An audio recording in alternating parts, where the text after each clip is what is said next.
What's up YouTube, this is Joe from Zephyrwargames, and I'm bringing to you guys a deck profile of my DNA Omnimon deck. So I really enjoy playing this deck.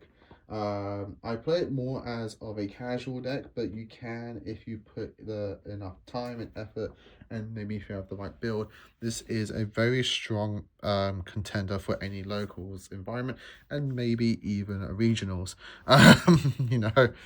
Which is important as there's quite a lot of regionals now popping up as available for booking. Yes, so if you really enjoy the Omnimon deck, and again, if you put enough time and effort into it, like playtesting, finding that right build that suits you, you can do very, very well with this. It really catches people off guard with your Omnimon Ace, and it can really get them in tough situations where like they can't really interact with your board, because if they swing, you get into an Ace. If they try deleting your sixes, you're just gonna like ace them back for the protection. And then just restart clearing off builds, and you can restart punching into your security and get that game. Yes, so this is my variant of it. I've been trying out, I tried out the deck when the new memory boosts start coming out, and I was playing a version of my mate Alex's, as you've seen them here on the channel. I tried out the Ancient Greymon variant. Ancient Greymon variant is fun. It just wasn't flowing very nicely with me. I kind of gone back to my good old base, as you're going to see here later on in a bit. Yeah, I just really, really enjoy playing this deck. It's very, very fun. I just wanted to share with you guys the build that I have currently, to get a different take on how to play this deck. So, before I get into the profile, if you enjoyed, give us a like and subscribe down below, and ding that notification, because obviously if you enjoy someone's content here on YouTube, you don't want to miss out on future content, and that notification bell and subscription helps prevent all of that and allows you to see any of future content that we post here for you. So, with all that said and done, let's get into Omnimon. Everyone's favorite. So, I've gone and I really enjoy playing a black base variant of Omnimon. So for that, we are playing 4 copies of the PST-15 Coromon, where if an attack target is switched, you get an additional 1000 DP. You can play the Sunamon from EX4, which allows you to draw an additional card, I believe, if another one of your Digimon digivolves. No, you're getting an extra memory, I believe, actually, or something like that, something along those lines. But the reason I've gone for Coromon is I really do need that Coromon name, as I think the Agumons that you can play just benefit you a lot more than playing the Gabumons. But if you like Gabumon more and you want to play a more Gabumon focused variant, just swap these out for the Sunamon for EX4. So we're playing 4 copies of Coromon. Then for our main searches of the deck, we're playing 4 copies of EX4 Agumon and 4 copies of EX4 Gabumon. So these are like the main stars of the deck in terms of the rookies, and one of the reasons why you play black base. So both of these can essentially search everything in your deck, but a little bit differently. So Agumon lets you look at top 3, and you can add a Greymon name to hand, but then you can also add a Gabu, Garuru, or Omnimon into your hand as well. And then you put the rest to the top of your deck in any order. The inherent for both of them is the same of when your other Digimon digivolves gain 1 memory. And Gabumon is the same as Agumon, but instead you get a Garurumon named to your hand, and you can add a Agumon, Greymon, or Omnimon. So Gabumon is arguably the better searcher for you, as it can hit all of your Agumons in the deck, which is very, very important. But sometimes Agumon being able to hit the Gabumon and then stack the rest allows you to manipulate what you're going to be drawing next. It's a weird strategy and a weird way of playing. It does take some getting used to. I know when I first tried black base, I wasn't liking the top decking of everything. Because in your mind, you're like, I want to see new cards. I just don't want to keep seeing old cards again. And obviously, I didn't want them. But yeah, when you start getting more used to it, manipulating the top cards of your deck throughout the entire course of the game allows you to really keep the control and the pace of momentum of how it's going to keep going. And yeah, then you can really start doing some wacky combos and wacky strategies. So yeah, 4 copies each of these guys. It's important that they just evolve on black naturally for 0. Because we're playing Coromons, well, the reasons that we play Coromon is because we still want to play some copies of this Agumon from BT10. So let's look at top 4. You can add a Greymon family to hand and Omnimon to hand, as well as a card with Tycoon in its name. Our tamers are quite important to see. So being able to search them off this Agumon means that we get consistently into our tamers, so we can start manipulating our memory and, you know, keep control of the pace of the game. So just trying to get there you go. I do apologize for the blur. Like the light is just shining on all these sleeves. Yeah. So the inherent is that, you know, all turns, if you're Greymon, Omnimon name, you gain 1,000. That's not really going to come up too much. But for the level 4, it does come up. So yeah, 3 copies of this Agumon. Evolves for 0 on a Coromon, though you can pay 1 to evolve on a black naturally. So if you do want to do a little bit of memory choking, you can do so. To round up rookies, we are playing 2 copies of the actual Agumon from BT17. This at start of main lets you grab a Greymon, Omnimon, or Garurumon from your trash back to your hand. The inherent is all turns you may do a DNA. So this is when you want to get this Agumon for that DNA play if you want to try and get the Omnimon on your turn. If you feel like you're going to go for game. But this is mostly here for a recovery piece. But yeah, that inherent is also naturally important. You can evolve for 0 on Coromon, which again is another reason why I'm playing the black Coromon in the deck for the space. That's it for the rookies. As you see, we're not playing any of the BT17 Gabumon. That's more for Gabumon base with the Sunamon. I haven't tried that base out. Maybe I'll have to try that out sometime in the future. But the Gabumon will just give you a draw 1 if you have a mat in play. I just felt like getting pieces back to my hand from the trash as opposed to just drawing an additional card is just a bit more important, which is why we're going for the and the BT15 Agumon as well. I just felt like, again, all that's just a bit more important. That's why I've gone for the Coromon base. Our only champion in the deck is 4 copies of the BT17 Greymon. This card can evolve for 2 on anything Agumon its name, so bear in mind it can't evolve on this Gabumon at all, as it naturally evolves on red, blue, yellow, and green. He has all the names of the sources in his stack, so he can become Coromon and Agumon. But also all turns, if he is called Coromon, he gets an additional 3,000. And when digivolving, he deletes something with as much or less DP as its own. So he can reach to numbers of 9,000 quite consistently. But at bare minimum, he will be at 8,000. And he can start deleting like at least up to ultimates most of the times. His on delete is the same as his inherent. You get to play a Tai Kamiya name or Kari Kamiya name from your hand without paying costs. Or you can hatch in your raising area. Bear in mind, it is an or, you don't get both. I'm afraid he is not analog youth.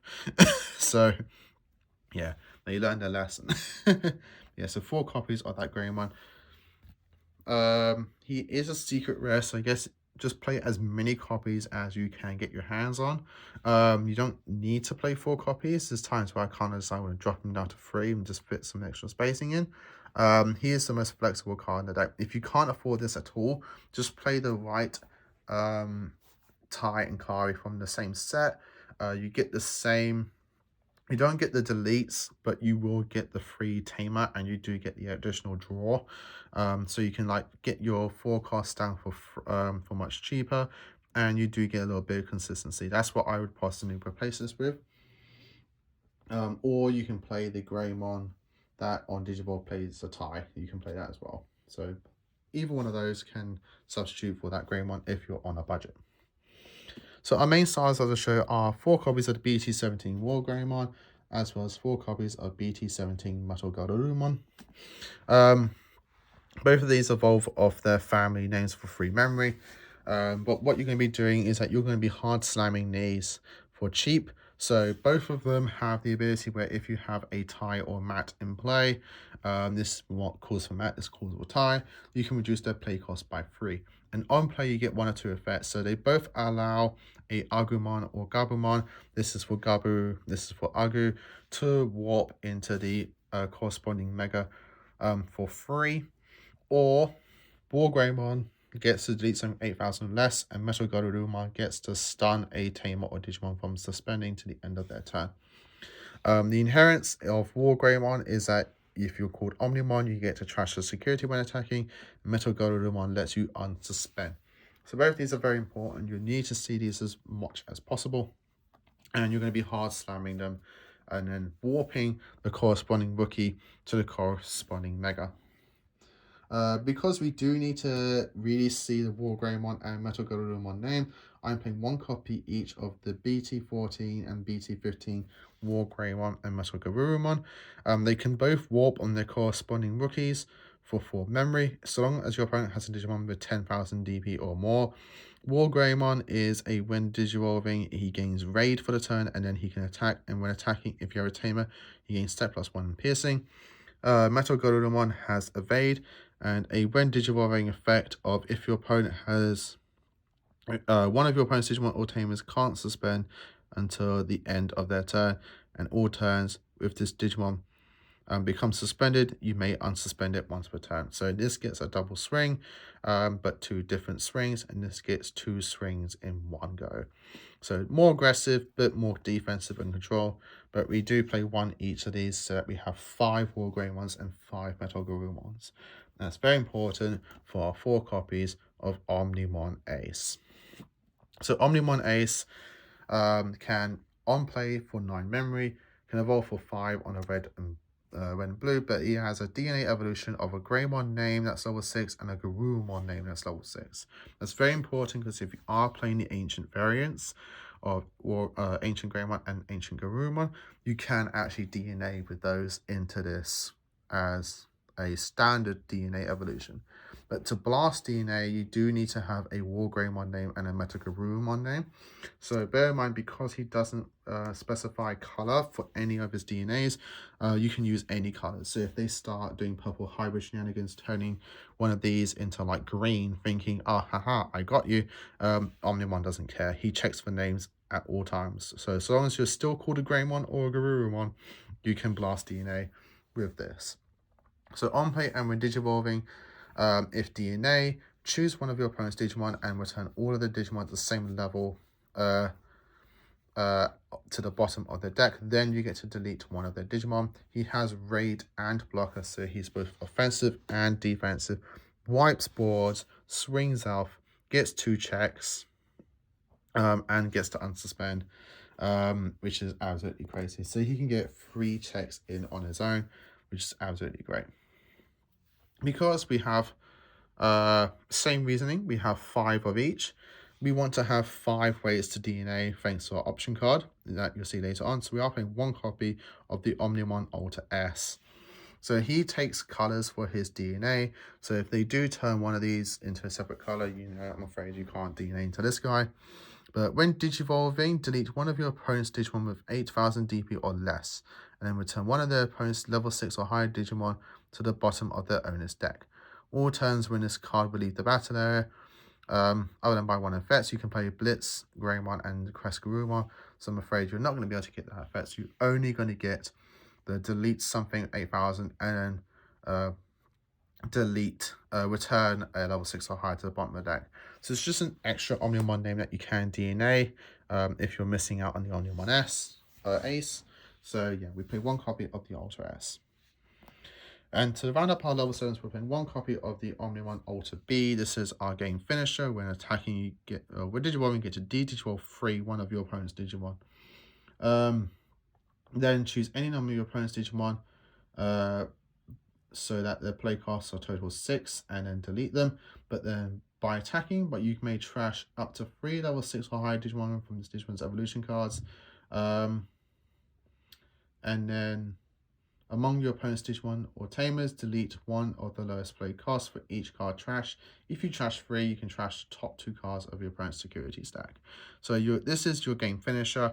As you go into Omnimon into this, as you can evolve one Omnimon name for 2 memory, swing, you trash the War Grey, Metal Garurumon, and your Omni Ace. Yeah, you are going to lose 5 memory from the Omnimon. Ace leaving your stack, but then you get to trash 2 security, and then this is the game for finish, the swing game for finish. Then we have 1 copy of the Agu Bond of Bravery. So this can evolve on a red level 6 for 3 memory, so do bear in mind if you have a War Grey one out. He's still a cheap Evo. He is an on-play when Digimon lead up to opponent's Digimon's total worth up to his Digimon's DP. So if you do have a, I don't know, actually you're not gonna get any DP unfortunately for any of your Digimon, so you will just only be able to delete 14k's worth. But also when attacking, if you have any tamers, trash your opponent's top security card. But this card can ace Evo on an Agumon, so long as you have 2 or less security cards, which is absolutely crazy. It can really surprise them if they think that they're going to go for a game and they just left an Agumon lying around. You go, cool, blast this for 0, delete your entire board, and on your next turn, swing, get a trash, do a check, you know, and that can maybe be the game. Moving on to tamers, we're playing 4 copies of the BT17 Tai, Kamiya, and Matt Ashida. With one of your Digimon Digivolves, if you have a Greymon name and name play, you gain a memory. If you have a Garurumon name, gain a memory. And then your end of your turn, one of your Digimon Omnimon its name may attack a player. So this is how you're going to get a lot of your memory back when you start climbing up with the level 6s. You're going to on-play one of them. That's going to allow the rookie to evolve into the corresponding Mega. Then you're going to tap this tying mat, gaining you 2 additional memory, which is absolutely great. And then we're playing 3 copies of the Tai and Matt from EX4. I really like this team. I wish I had another alt art of this. So what this does is whenever you play Agumon or Gabumon, you gain additional memory. This really starts climbing up your memory stacks. You're not going to use the other ability, as that evolves you to have a... Actually, you could. So I already used this ability, so I kind of forget it's here. But when one of your Digimon Digivolves, if you have one or fewer Digimon in play, you may play a Gabumon if that Digimon is Greymon, or a Agumon if that Digimon is Garurumon from your hand or trash without paying the cost. So you could, whenever you evolve one of these into Greymon here, you can then tap the Matt Ashida to spawn back the Gabumon, which then you could on-play one of these Megas here, and then evolve either this, because it keeps all the names, you can evolve this into War Greymon, or you can evolve, if you played a Gabumon, evolve it into Metal Garurumon. So there is some combo synergy there with that secondary ability. But it mostly just bounces off this. If you don't have this, you're not really going to be using that secondary effect so much. To round up our team, we are playing 2 copies of the ST15 Tai. This just gains you, sets you to 3 memory, and if an attack target switch, which does happen because you have raid and blocker, you get to gain 2k DP and draw an additional card. For our options, we're playing 4 copies of the Miraculous Mega Knight. Unfortunately, this doesn't have a way to, cheat its play, but so you do need to have a blue and red in play, which is why we're playing 7 tamers here that all have those dual colors, so you can safely get this off. But this, for 2 memory, lets you play Agumon or Gabumon from your trash without paying costs, which then means in combination with this Tai and Matt here, you get to, gain additional memory. So you essentially can at times just play this for free, like absolutely 0. But then its secondary effect is what makes this so good, is that when one of your level 6 Digimon with Greymon or Garurumon, its name would leave the battle area, other than by battle, delay that Digimon may DNA into an Omnimon in hand, as long as you meet its requirements. So again, this allows your War Greymons and Metal Garurumons to safely evolve into Omnimon if they try to remove them, and essentially just puts your opponent into a very tough spot where, again, they can't really interact with your field as freely as they like. But this also allows you, if you're playing the Ancient builds, allows your Ancient Greymon or Garurumon to go off into an Omnimon. And what's cool is then that those kind of deck strategy and combos, the Ancients will self-destruct themselves. So that will trigger your Miraculous Mega Knight because they're being killed by leaving the battle area by an effect. To use Miraculous Mega Knight to prevent it from leaving play by going into Omnimon Ace. So that's how that kind of that deck strategy kind of works. To round up the build, we are just playing 3 copies of the Supreme Connection. This is one of my favorite cards in the deck. It's absolutely phenomenal. You're probably thinking, why are you playing a Machine Digimon card in this? So what it does for free memory, you look at top 5 cards of your deck. You can add any cyborg to hand, and then you return the rest of the top of your deck in any order. That's how you're going to be playing this card in terms of its on-play effect. Then it goes into the battle area. The delay, you may play a cyborg that's level 5 or higher from your hand with the cost reduction of 3. So what you do is that you use this, you on-play Metal Garurumon because it's a cyborg for 3 less memory. That makes it down to 8. Then if you have a mat in play, you reduce it by a further 3 memory. So now you're going down to 5 memory. So for 5 memory, you're playing a level 6. This will then allow your Agumon to warp into Wargreymon, which will then allow you to tap this mat and tie, gain you a further extra 2 memory. So for 3 memory, you've played 2 level 6s. Absolutely crazy off this card. Absolutely phenomenal. It does take a little bit of setup. You need to have both of these in play, and then you need to play this, like do the delay. So it takes a little bit of setup, but it's not too much that you can, like, I can safely say you pull that off most games. So that, guys, is my black base Omnimon Ace deck profile. I hope you all enjoyed it. Just a big shout out to a friend of mine who we call Bushi, as he was the one who got me onto this build, gave it multiple goes, and I thoroughly enjoyed it. This is my favorite way to play the Omnimon Ace deck. It just feels so comfortable to me. I really enjoy playing it. But again, give it a go.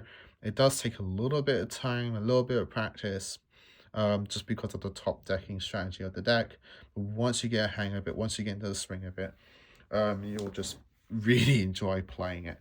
But yes, that's my deck profile. I hope you enjoyed it. Leave your comments down below what you think and how you play your Omnimon decks, and if you're on the Ancients, which Ancient you're on, that kind of thing. You know, anything that you put down just helps the community grow, and, you know, allows everyone to figure out more ways to play these decks. So always, again, like, comment, and subscribe. Until next time, as always, stay safe, and of course, happy dueling.